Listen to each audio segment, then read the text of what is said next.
My sobriety date is April 4th, 2018. I always have to rehearse that before I say it because I have a sponsor who just taught me not to live on a date. You know, my date always changed before I stayed here, and I was trying to remember, what the hell is my date? What's my date? I don't know. If we can cuss, I'll try and work on that.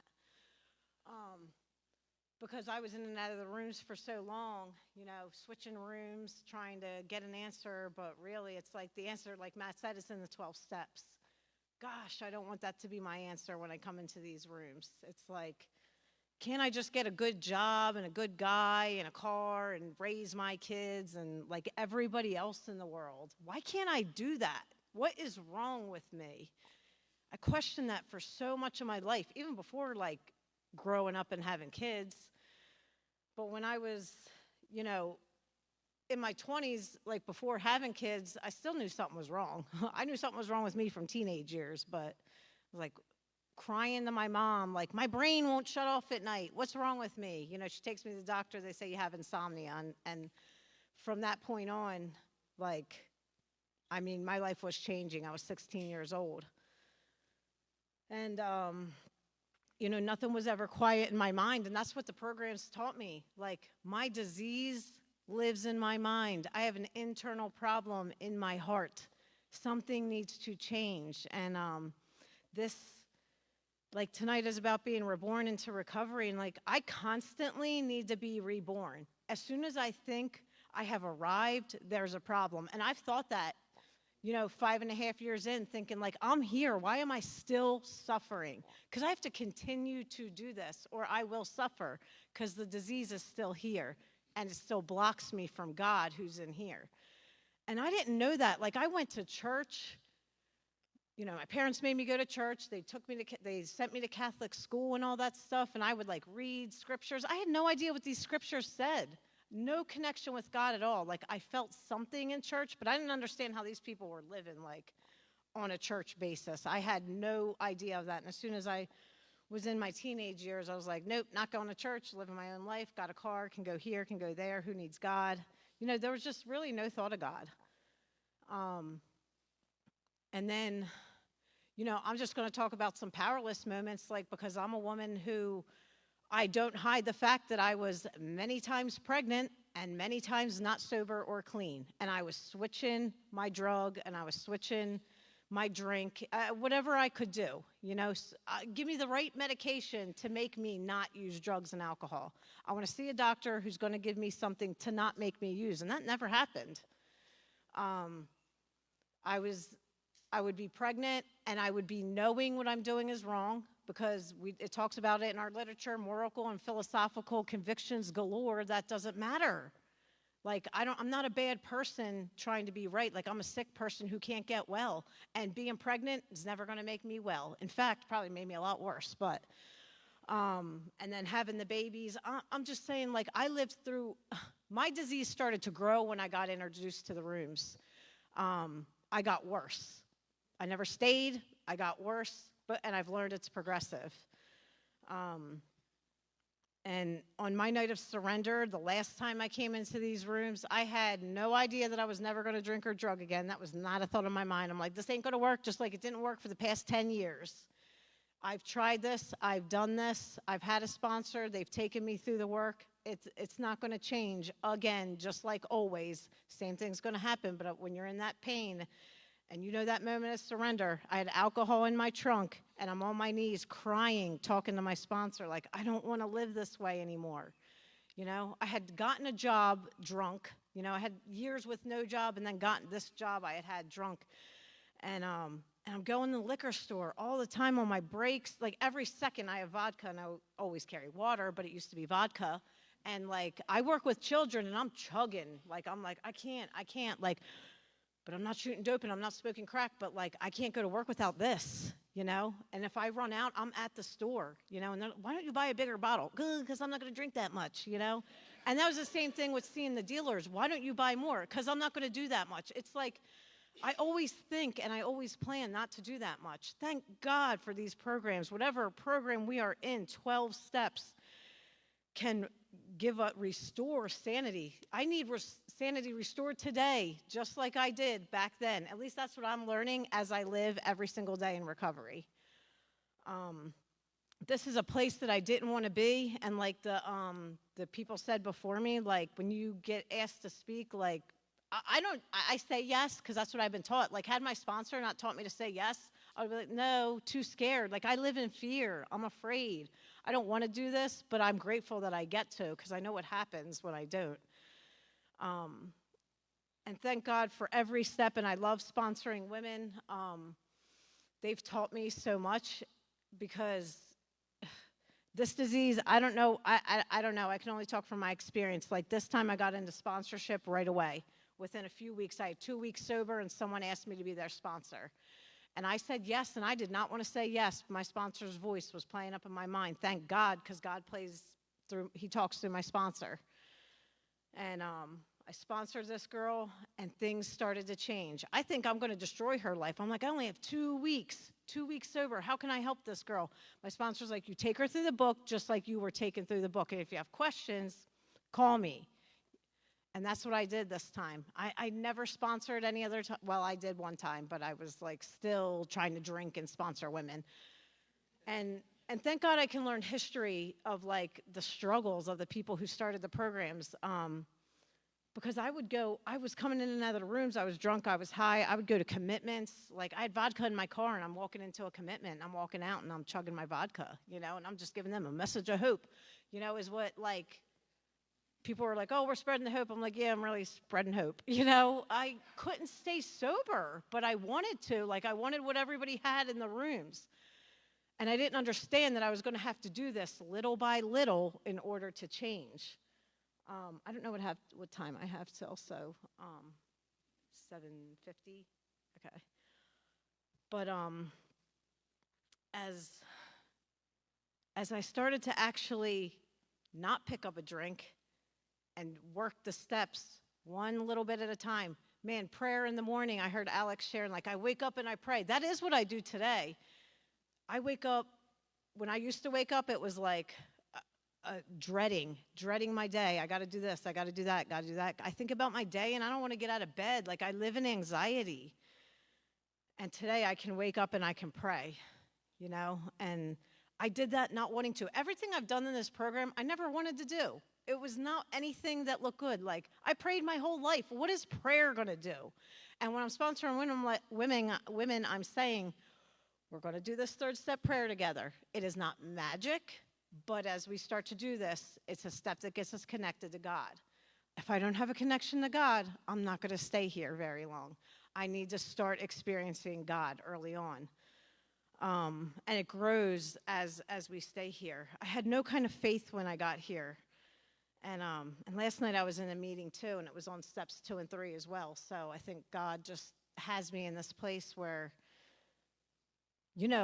every day I have to do this. I have to have faith and I have to have trust in God. Because if I do not, I'm going to fall back. And I can do that at 5.5 years. It doesn't matter. I'm going through things in sobriety that are taking me back to steps 2 and 3 because I'm putting God in a box, and my sponsor says that. She's like, you're putting God in a box, like he can't do for you what he did then, He will continue to do for you if you continue to go to him. But I cut him off, and I've had feelings just like I did before I got here. I'm experiencing the same feelings because I'm still an alcoholic, and I'm still a drug addict, and every feeling I feel inside will take me back to that at some point. I'm grateful that I get to be here today. And as far as life with my children, gosh, I just remember thinking, like, on baby number 1, I have 4 of them, and I was not clean or sober for any of them. And I'm thinking, I was on, like, oxy-80s at that point, and because when you think you can control your disease, I'm like, I'm not doing as many. To me, that looks like control. To people on the outside, that looks like something is wrong with you. You are insane. Why are you putting an oxy-80 in your body when you're pregnant? And I'm looking up all the effects online. That doesn't matter. I don't tell doctors the truth. I'm going to doctors like, I need help. I don't know what to do. And then eventually I get on the maintenance programs, and I can't stop, I switch over to heroin while pregnant, with baby number 2. And that was my course. Things got worse, not because I had children, things were getting better. I didn't want to use, and it says that all over our literature. Like, we're going to use when we don't want to. We're going to pick up when we don't want to. Like, any kind of thought I have is not sufficient enough to have that power to stop me. I need the power of God. And because my thinking is distorted when I get here, it's my using, it's my craving, my obsession to constantly pick up. And then when I have babies 3 and 4 and I'm still doing the same thing, I go from like Suboxone to methadone, still using, adding on crack, picking up vodka. And if I'm drinking vodka, I'm like, well, I'm clean because I'm not shooting dope. This is what my mind is telling me. And that's not today I know it's not okay. Back then I was like, well, I'm doing the best I can. I'm being the best mother I can be. And my kids were with me through it all. I don't know how I didn't lose them. I had DFS involved in my life. I had my family calling DFS on me. I couldn't bore a baby without them being testing negative, My babies are testing positive. And they take your babies for that. And I did not. And I attribute that, I don't know, that was supposed to be part of my experience. I can't question that today. But my kids walked with me through my addiction. And they experienced things with me that they still remember today, 5.5 years later. My oldest is 14, my youngest is 6. So when I got here, I had a 6-month-old, a 2-year-old, a 6-year-old, and an 8-year-old. And we would drive by places because I'm taking on the meetings, and they're like, oh, remember we used to go here, we used to go there, we used to go there. Yeah, I used to bring my kids to these places. Like, they're talking about places where I used to shove them in and we'd go get high, Or I would take them to a park so that I could smoke crack without smoking it in the car because they started asking questions. What's that smell, Because I did this stuff whether my kids are with me or not. They saw me do it all. They mimicked things I was doing. And so when I came into recovery this time and I went through the steps, my kids were with me. They were with me in meetings. They were with me picking up women to take them to meetings. They were with me when I went back to church, and they have a church life today, thanks to that. They have a totally different relationship with Jesus than I had getting here. And I'm hoping to expose them to all kinds of life, and that God is the power that keeps us walking through anything. My kids have seen me go through chemo, and people in the room saw that, because early on, my first year, thank God for that experience. I forget it now because I'm questioning God, right? But when I got here, I was diagnosed with cancer a year later. And that whole year, I can't even talk about that whole year. I would go on too long. But God walked me through everything, and I was showing up to meetings sick as a dog. And today I'll be like, oh, I got a cold. Can't really go to a meeting. But a whole different experience with God. I believe that I was a lot more willing when I got here. But God has just also changed my life. But to go through something like that, I didn't have anything as it was. Then I lost my hair. I had some stubs of teeth that had to come out, So I have no teeth. I have no hair. I'm approaching women because I want to sponsor them because I know that's what's going to save my life. And I'm crying to my sponsor, what's going to happen? Women aren't going to want me to sponsor them. I look like an 80-year-old man. No offense if anyone's 80 and a man. But that was my concern.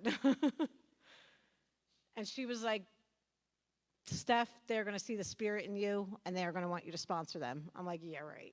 I didn't believe her just like I didn't believe anything else she ever said. And that was the experience.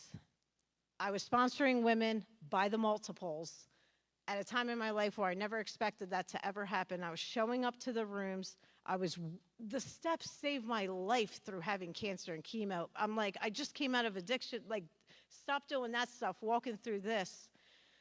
Then COVID happens, and everything that happens, I need an experience with 2 and 3. My faith and my trust in God has to grow because I am always limiting his power.